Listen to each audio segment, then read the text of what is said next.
प्रयत्न शैथिल्यात् अनंत समापत्तिभ्याम् प्रयत्न शैथिल्यात् अनंत समापत्तिभ्याम्।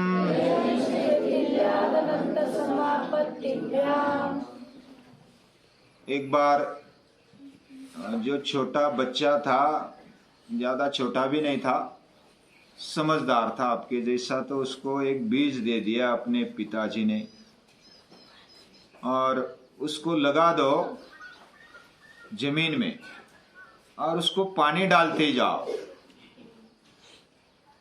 हर रोज जब जरूरत है तब पानी डालते जाना और वो फिर अंकुर फूटेगा उसको और उसका पेड़ बनेगा। उसको आश्चर्य लगा, भव्य, उसको आश्चर्य लगा कि ये बीज उसका वृक्ष बनता है, कैसे बनता होगा। वो बहुत जिज्ञासा से उसने वो लगाया, सुबह लगाया, पानी डाला। फिर उसको लगा कि दोपहर में उसको लगा कि थोड़ा खोल कर देखते क्या हुआ। फिर उसने खोल कर देखा, कुछ नहीं हुआ। उसने फिर ढक दिया, फिर पानी डाला। फिर शाम को खोला, कुछ नहीं हुआ, फिर पानी डाला। फिर दूसरे दिन सुबह उठा, फिर खोला, फिर पानी डाला। ऐसा 2-4 दिन तक वो करता रहा। उसको अंकुर नहीं आया, उल्टा उसका छिलका निकल गया खोलते खोलते। वैसा ही वो व्यर्थ हो गया। पिताजी ने पूछा 4-5 दिन के बाद, क्या अंकुर आ गया? मैं तो हर रोज 2-3 बार देखता था लेकिन वो अंकुर ही नहीं आया। तो पिताजी ने बोला कि मैंने क्या कहा था, तुम बीज वो जमीन में डाल दो और पानी डालते जाओ बस, और निरीक्षण करते रहो। खोलने की आवश्यकता नहीं थी, मैंने जो कहा था वो नहीं किया। जो खोलता गया, अंदर देखता गया तो उसको हवा लग गई, फिर वो सूख गया, फिर पानी डाला, फिर उसका छिलका ढीला हो गया। उसकी नेचुरलिटी, निसर्गता, जो अंकुर आना चाहिए वो नहीं आया। क्योंकि अधीरता से धैर्य खोकर उसने देखा कि ये क्या होगा, क्या होगा, कैसे होगा। वो निसर्ग या तो प्रकृति कर लेती है अपना अपना, हम बस अपना काम करते जाए। हमारे हाथ में क्या है? बीज को अंकुर लाना हमारे हाथ में नहीं है। कोई कोई पालक भी पूछते हैं कि हमारा बच्चा अभी 4 महीने हो गए, पहले 2-4 दिन हो गए, अभ्यास हो गया क्या, इसको यह आ गया क्या, वो आ गया क्या, वो बराबर उठता है क्या नहीं उठता, बराबर सभी करता है क्या नहीं करता। हाँ, अभ्यास तो उसका होता है ना बराबर, हाँ उसका ये हो ही जाना चाहिए, थोड़ा पीछा लगो। ऐसे बोलने वाले पालक भी होते हैं। अभी क्या उत्तर दे उनको? हम बोलते हैं कि अच्छा कर रहा है, प्रयत्न कर रहा है, बहुत बढ़िया कर रहा है। अभी इतनी हमारे पालकों को भी उतावली होती है, हमें भी उतावली होती है। 1 दिन 2 दिन सूर्य नमस्कार निकाल लिए, आसन कर लिए, बस हमारा शरीर बनना चाहिए, 6 पैक आनी चाहिए, ऐसा लगता है। लेकिन करते जाओ तो अपने आप होते जाएगा, देखने की भी आवश्यकता नहीं है। यानी प्रकृति अपना काम करती है, हमें अपना काम करते जाना है। प्रयत्न शैथिल्याद अनंत समापत्तिभ्याम। पहला जो सूत्र हुआ ना, उसमें क्या कहा? स्थिर सुखम आसनम। आसन के लिए सिर्फ 3 सूत्र दिए, और 3 सूत्रों में यानी जो पतंजलि का योग दर्शन है, महर्षि पतंजलि का, वह राजयोग है। और कृष्णा जी केशव कोलाटकर जी कहते हैं ये तो भारतीय सर्वश्रेष्ठ ऐसा मानस शास्त्र है। विवेकानंद कहते हैं, स्वामी विवेकानंद कहते हैं कि ये राजयोग है, ये राजमार्ग है। बहुत सारे महापुरुष कहते हैं कि ये हमें पात्र बनाने वाला है। अगर हमारा शिक्षण होना चाहिए तो बस योग का होना चाहिए। स्वामी विवेकानंद भी ऐसा ही कहते हैं, संत विनोबा जी भी ऐसा ही कहते हैं। योग का अभ्यास जिसके जीवन में हो गया उसका शिक्षण हो गया। यानी वो विद्यार्थी, सच्चा विद्यार्थी कौन है? जो योग का अभ्यास करता है, योगाभ्यास करता है। स्वामी विवेकानंद क्या कहते हैं? जिसने अपने मन को एकाग्र करना सीख लिया उसका अध्ययन हो गया, वो जीवन में कुछ भी प्राप्त कर सकता है। ये बात महापुरुष कहते हैं। अभी ये जो योग है ना, उसके पहले हमारा जीवन समझना आवश्यक है। ये जीवन क्या है? हमें शरीर मिला, इंद्रिय मिले, अंतःकरण मिला, मन बुद्धि चित्त और अहंकार मिला। ये सब माल मसाला मिला है हमें, पंचभौतिक, और उसमें सूक्ष्मता से भी सूक्ष्म ऐसी बातें हमें मिली है। और ये बातों को लेकर हम जीवन जी रहे हैं। शरीर के कारण ही हमारा अस्तित्व है। हम शरीर रूप में पाठशाला में है, ज्वल पाठशाला में है, भव्य पाठशाला में है। तो उसका एड्रेस क्या लिखेंगे? अभी किधर है? वो पाठशाला में है। मुक्काम पोस्ट करंजगांव, तहसील निफाड़, जिला नासिक, महाराष्ट्र, भारत, एशिया खंड और पृथ्वी। हमारा पता किधर? हमारा एड्रेस किधर? जिधर हमारा देह है, शरीर है, उधर हमारा पता है। यानी हम व्यवहारिक रूप में जानते हैं। और उसके साथ जिधर हमारा शरीर है, इंद्रिया है, लेकिन मन नहीं है, तो भी अच्छा कार्य नहीं होता है। अच्छा कार्य होने के लिए शरीर, इंद्रिया, मन, बुद्धि, चित्त, अहंकार साथ में होता है। जब साथ में चलता है तो अच्छा कार्य होता है। अच्छा कार्य तभी हम कर सकते हैं। और ये भगवान की देन है। भगवान की देन इतनी बड़ी है कि हम समझ नहीं पाएंगे क्या है। भगवान ने हमें जन्म दिया, जन्म देकर के हम पर उपकार किए। यानी इस देह में, मनुष्य देह में आकर के हम क्या नहीं कर सकते? कुछ, सब कुछ कर सकते हैं।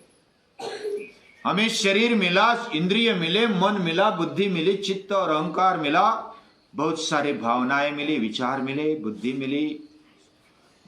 कितना मिला है? हम यादी करेंगे तो पूरा भरते भरते हमारे नाक में दम आ जाएगा, इतनी यादी बनेगी। क्या क्या मिला इसकी लिस्ट बनाएंगे तो बहुत मिला है। ये हमें मालूम नहीं है कितना मिला है। हम जो चाहे वो कर सकते हैं। हमारे द्वारा भगवान व्यक्त होते। साक्षात भगवान को भी व्यक्त होना है,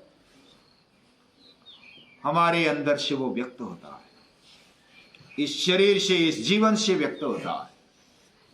उसको कुछ करना है तो हमारे द्वारा करता है। उसको चलना है तो हमारे द्वारा चलता है। उसको सुनना है तो हमारे द्वारा सुनता है। उसको बोलना है तो हमारे द्वारा बोलता है। क्या ये हो सकता है? इस चराचर को चलाने वाली शक्ति, निर्माण करने वाली शक्ति, क्या हमारे द्वारा ऐसा हो सकता है? वो बोल सकती है, देख सकती है, सुन सकती है, खा सकती है, पी सकती है, सो सकती है। तो महापुरुष कहते हैं कि हाँ, सो सकती है, चल सकती है, फिर सकती है, घूम सकती है। और वो व्यक्त होने का जो माध्यम है हमें बनाया है। इतना महान हमारा जीवन है। चराचर को चलाने वाली शक्ति हमारे अंदर है और उस व्यक्त होने का साधन है शरीर। और मंदिर को हम पवित्र मानते हैं ना, तो मंदिर क्यों पवित्र है? क्योंकि उसमें भगवान रहते हैं। भगवान का स्थान है, उधर हम प्राण प्रतिष्ठा करते। भगवान रहता है तो वो पवित्र है हमारे लिए। माँ हमारे लिए पवित्र है। उनके सामने हम नतमस्तक हो जाते हैं। पिता हमारे लिए पवित्र है, शिक्षक हमारे लिए पवित्र है, क्योंकि वो हमारे लिए कार्य करते हैं, हमारे हितचिंतक होते हैं। वैसा भगवान हमारे लिए पवित्र है, तो मंदिर को हम पवित्र मानते हैं, उसका रक्षण भी करते हैं, उसकी स्वच्छता भी करते हैं, उसको बहुत ही सजाते हैं। हमारा देह देवालय है, उसमें देव रहता है और वो व्यक्त होता है हमारे हलचल से, हमारे इंद्रियों से, हमारे शरीर से, मन से, बुद्धि से, अलग अलग विचारों से, भावनाओं से। लेकिन जितना हम शुद्ध रखेंगे अपने शरीर को, इंद्रियों को, मन को, बुद्धि को, उतना वो अच्छा सा व्यक्त होता है। और उसको व्यक्त करने का पहला अगर कोई साधन माध्यम है तो वो है आसन। आसन के द्वारा हम स्थिर हो पाते हैं। हमारा शरीर आसनेन भवेत् दृढ़म्, उसमें दृढ़ता आती है, मजबूती आती है। ऐसी मजबूती आने पर ही हम इंद्रियों को स्थिर कर पाते हैं, इंद्रिया सक्षम होती है और मन और इंद्रिया साथ में चलते हैं। शरीर और इंद्रिया स्थिर है या तो मजबूत है, तो ही हमारा मन अच्छा सा स्थिर होने पाता है। और मन अगर स्थिर हो पाता है, एकाग्र हो पाता है, तो हम व्यक्त होते हैं, हमारे अंदर की शक्तियां जागृत होने लगती है, हमारे अंदर का तेज जागने लगता है। ये जागने की प्रक्रिया इस प्रकार होती है, महर्षि पतंजलि ये जानते हैं और इसलिए अष्टांग योग दिया। हमें सुपात्र बनाने के लिए, हमारा जीवन योग्य बनने के लिए ये बात कही है महर्षि पतंजलि ने। कोई कोई ऐसा अर्थ करते हैं प्रयत्न शैथिल्यात्, प्रयत्न करने में शिथिलता आती है, यानी ढीलापन आता है, ऐसा कोई अर्थ करते हैं। लेकिन ऐसा नहीं, प्रयत्न शैथिल्यात्, प्रयत्न करते करते उसमें शिथिलता यानी सहजता आनी चाहिए। और प्रयत्न कर, हमारे जीवन में जो पुरुषार्थ करना है ना, पुरुषार्थ से ही होता है कि ये बिना कुछ मिलता नहीं है। ये गीता का तत्व ज्ञान है, गीता का सिद्धांत है। जीवन में किए बिना कुछ मिलता नहीं है, किया हुआ कुछ व्यर्थ भी नहीं जाता। हम करते तो मिलता है, प्रयत्न करने पर मिलता है। प्रयत्न के पराकाष्ठा से आसन में सिद्धि मिल जाती है, उसमें सहजता आ जाती है। और इतनी सहजता आ जाती है कि कौन से भी आसन में हम ज्यादा देर तक अच्छा सा बैठ पाते, सहजता से बैठ पाते हैं। और जब सहजता आती है तो अनंत समापत्तिभ्याम, यानी जो सहज ऐसी जीवन की अवस्था हो, हमारा जीवन हमें कष्ट करते हैं तो कष्ट न लगे, हम दुख उठाते हैं तो दुख न लगे, हम पहाड़ चढ़ते हैं तो बस सहजता से चढ़े, आनंद से कूद लगाते लगाते चढ़ जाए। ये सहजता आ जाती है, आनंद आ जाता है। और पुरुषार्थ करने पर, प्रयत्न करने पर यह होने लगता है। प्रयत्न शैथिल्य, प्रयत्न में इतनी पराकाष्ठा करे, सातत्य रखे कि हमारे अंदर सहजता आ जाए। जैसे हम व्रत लेते हैं, कोई भी व्रत लेते हैं तो हमारी वृत्ति बनती जाती है, और वृत्ति बनना ही सहजता है। हम निरंतर करते जाते हैं तो बस सहज लगता है। हम सुबह उठने लगे तो सहज हो गया, अभी हम सूर्य नमस्कार करने लगे, कठिन कठिन आसन करने लगे जो पहले नहीं आते थे, अभी आने लगे तो बस ये तो सीधा है, सादा है, ऐसा लगता है। घर जाकर अगर हम करने लगेंगे, देखेंगे, बाकी लोग देखेंगे तो अरे बाप रे, ये तो बहुत ही सहजता से करता है। ये सहजता जब आ जाती है तो हम जो सहज इस दुनिया में रहता है वो समझ में नहीं आता। ये अनंत है, असीम। हमारा जीवन पंचमहाभूतों से बना है, शरीर बना है, उसमें स्थूल रूप में, सूक्ष्म रूप में ये पंचमहाभूत हमारा अंदर रहते, बाहर रहते। और इसमें ये मन बुद्धि चित्त अहंकार है, ये सूक्ष्मता से अपने अंदर के आत्मशक्ति को प्रतिबिंबित करते हैं और वही व्यक्तिकरण का साधन है। और ये लगा देते, जैसे आसन में हमने मन लगा दिया, प्रयत्न का सातत्य, पुरुषार्थ का सातत्य हमने रखा, पराकाष्ठा की, तो हमारा जीवन सहज बनते जाता है और ये अनंत ऐसे आकाश जैसे परमात्मा के साथ हम जुड़ जाते हैं, क्योंकि वो सहज है। इस दुनिया में वो इतना सहज रहता कि हमें पता नहीं चलता, इस जीवन में इतने सहजता के साथ रहता है कि हमें पता नहीं चलता। उस अनंत के साथ हमारा जीवन जुड़ जाता है और जब जुड़ जाता है तो आसन स्थिर होने लगता है, हम घंटों तक बैठ सकते, हम तल्लीन हो गए, मगन हो गए, इतने हमारे देह पर अनंत पर मग्न हो गए कि हमें भान नहीं रहा कि हम बैठे, बहुत सारे समय से बैठे। योग में एकाग्रता ये महत्वपूर्ण है और मन के साथ आसन करें। शॉर्टकट में इस सूत्र का अगर अर्थ देखेंगे तो दिल लगाकर अंतःकरण पूर्वक प्रयत्न करेंगे तो उसमें मिलेगा ही मिलेगा स्थिर सुखम आसनम। उसका परिणाम क्या होगा? उसका परिणाम भी बहुत अच्छा है, तत्व द्वंद्वान अभिघाता, लेकिन उसको कल देखेंगे।